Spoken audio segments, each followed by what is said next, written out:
بقى اقولك الكشري دوت انا عملته ازاي.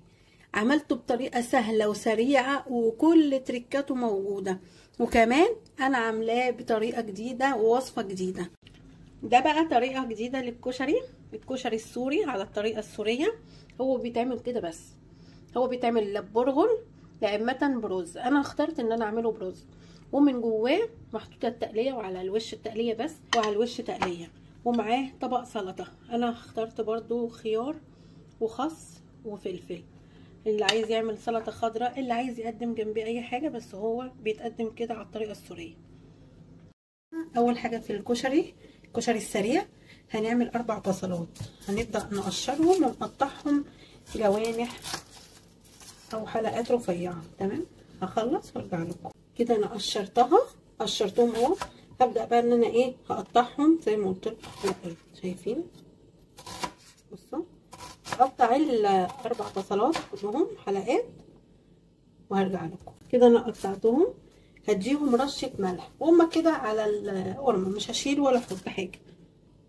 وكمان معلقه دقيق عشان خاطر البصل يطلع مقرمش والسوائل بتاعته كلها تنزل اهو. وهديله تقليبه كده وهرفعه على طول في الحله اهي. هنزل، بصوا انا جايبه حله كبيره لان هي دي الحله اللي انا هعمل فيها كل حاجه. هحمر البصل وهعمل فيها الكشري كله. نزلت اهوت بالبصل فيها، وهنزل بالزيت.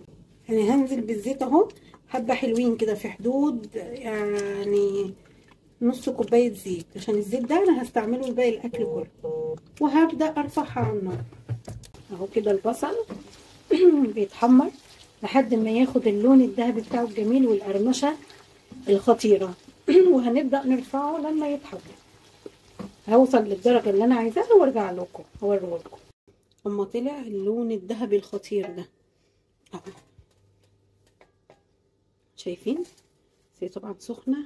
احنا كده هناخد من الزيت اللي في الحله دي، هنحط بقى هنا، عشان دي هننزل فيها بالصلصه. هنعمل فيها بالصلصه، هنعمل الصلصه بتاعت الكشري.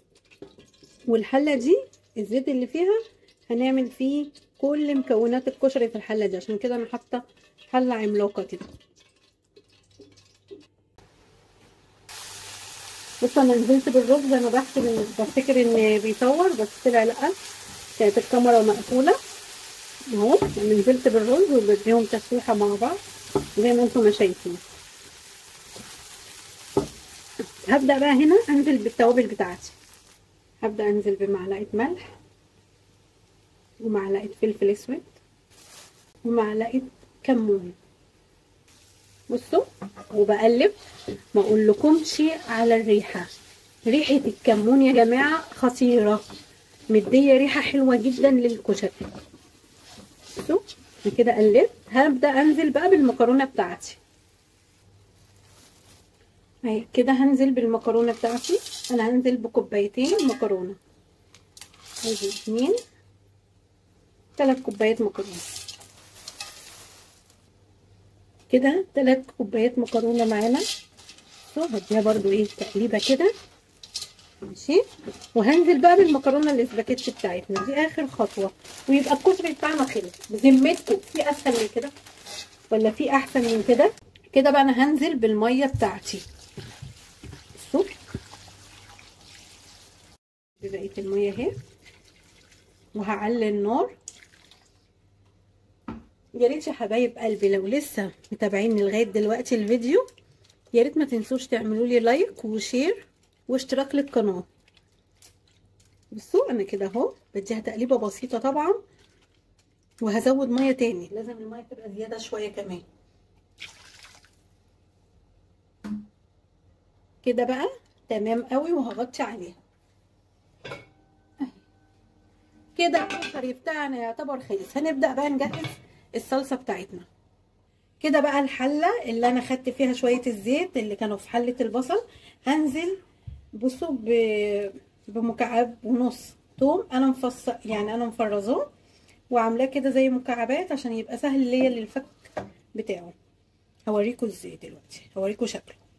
بصوا ده شكل التوم كده، انا مفرزاه بالطريقه دي، عاملاه مكعبات عشان اخد المكعب على طول واشتغل منه. سهل وبسيط. بصوا ريحه اتكسرت هحطها كده. التومه بتاعتنا وصلت للدرجه بتاعته الذهبي الجميله. هنزل بقى بالصلصه بتاعتنا دي، انا اللي مفرزاها وموجوده طريقه التفريز بتاعتها على القناه بتاعتي، عشان اللي يحب يشوفها الفيديو موجود. بس انا زودتها ميه عشان هي مكلمه. اوطي عليها النار خالص عشان خاطر تفك وارجع لكم. وبكده احنا خلصنا الكشري. هنجهز الدقه والشطه كده بقى. الصلصه بتاعتنا اهي فكت. هبدا ان انا ايه احط التوابل بتاعتنا، يعني معلقه الا ربع ملح، معلقه فلفل اسود، سوري انا بقول فلفل اسود هو فلفل اسمر، وعندنا معلقه كمون. بس كده. انا مش بحب احط توابل اكتر من كده. اللي يحب يزود توابل يزود. بصوا هنا بقى الكشري اهو وصل للمرحله ايه، دخل في التسويه. هبدا اوطي النار عليه خالص واغطيه كده. بقى هنحضر الدقه. عندنا توم اهوت في حدود معلقتين، عندنا 3 ليمونات. هنبدا ان احنا نعصر اهو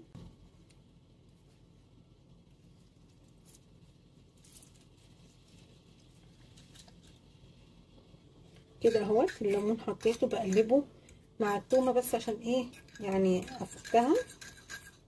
هبدا بقى انزل بالخل. انزل بالخل يعني في حدود ربع كوبايه خل. التوابل بتاعتنا نص معلقه كمون، معلقه صغيره فلفل اسود. بقيه البابريكا انا حطيت نص معلقه بس هي ما اتسجلتش، كانت الكاميرا مقفوله. ربع معلقه شطه، ونزلت بنص كوبايه ميه سخنه. انا بحب احط في الدقه ميه سخنه بس كده، وتبقى الدقه بتاعتنا خلصت. احلى دقه ممكن تاكلوها، طعمها فظيع. ونحضر بقى يلا الشطه. بصوا بقى انا خدت كبشه من الصلصه بتاعتنا اهي، وزودتها شويه ميه بسيطه يعني في حدود ربع كوبايه ميه. هنزل عليها بالشطه بتاعتنا دي، معلقه شطه. اللي يحب يزود اوكي، بس انا عندي بصراحه الولاد مره عملتها حطيت لهم 3 معالق شطه ما اقولكمش كانوا بيصوتوا. فانا قررت المره دي احط شطه بسيطه، هي مش بسيطه يعني كده حلوه معتدله. اللي عايز الشطه وسط يحطها، وهرفعها على النار لمده دقيقتين. بصوا كده ده شكلها بقى، شكل الكشري لما خلص. بصوا طلع حلو ازاي، ولا معجن ومفلفل ولونه ذهبي. خلصنا الكشري، ننزل بقى بالصلصه بتاعتنا اهي. بصوا شايفين، نحط بس كده الناحيه دي كمان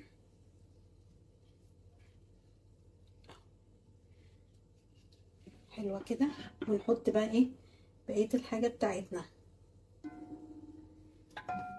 كده. احنا حطينا الصلصه، ننزل بقى بالورد بتاعنا اهو. شايفين الجمال. نحط ايه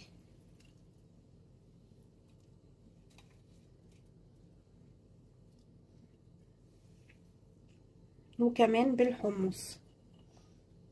الحمص انا نقعته نص ساعه وعلى طول قمت سلقته، استوى معانا كويس. شايفين الشطه بقى بتاعتنا على حسب بقى رغبتكم اهي،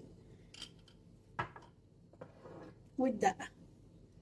واقول لكم باي باي. ما تنسوش تحطوا لايك واشتراك للقناه لو عجبكم الفيديو. يا رب اكون ضيفه خفيفه على قلبكم. باي باي.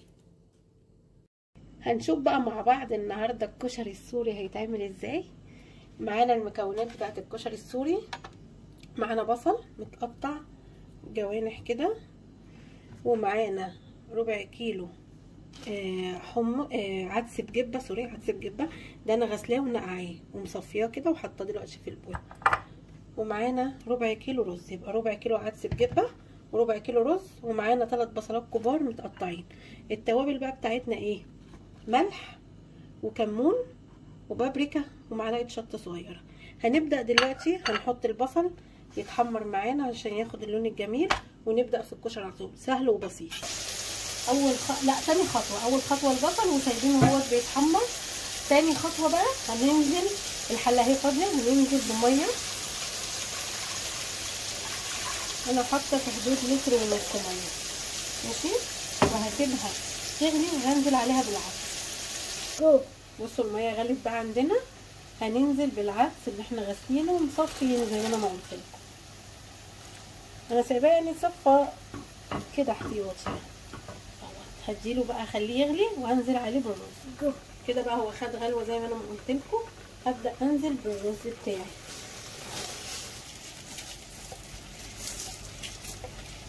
شايفين؟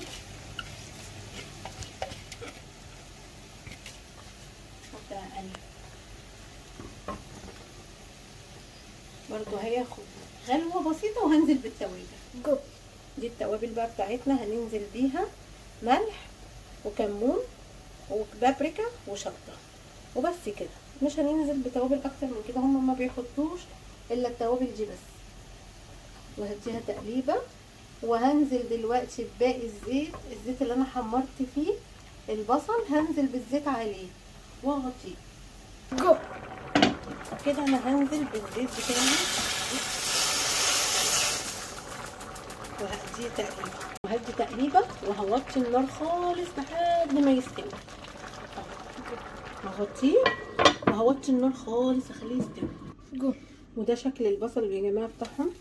بصوا هو بيبقى فيه كده ني، يعني بيبقى فيه زي طري ومتحمر. والطريقه دي بتتعمل ازاي؟ انا ما حطيتش الدقيق على البصل قبل ما انا منزله، لا انا نزلت البصل اديته تحميره، يعني اديته تشويحه، بعد كده نزلت بمعلقتين دقيق عليه، فبيطلع بالشكل ده بقى كده. ده بعد ما استوى اهو.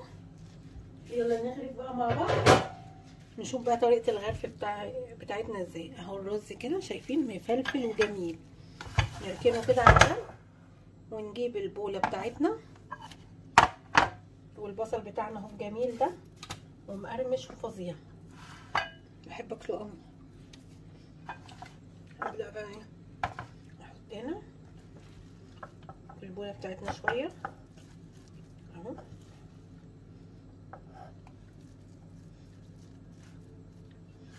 شايفين؟ نسويه كده وهجيب، شايفين اصلا يا جماعه المكونات، نجيب شويه تقليه نحطها في النص، شايفين كده، ونكمل برضو الرز عليه. يعني بيهتموا قوي بطريقه التقديم على فكره، يعني واحنا كمان لازم برضو نهتم بطريقه التقديم.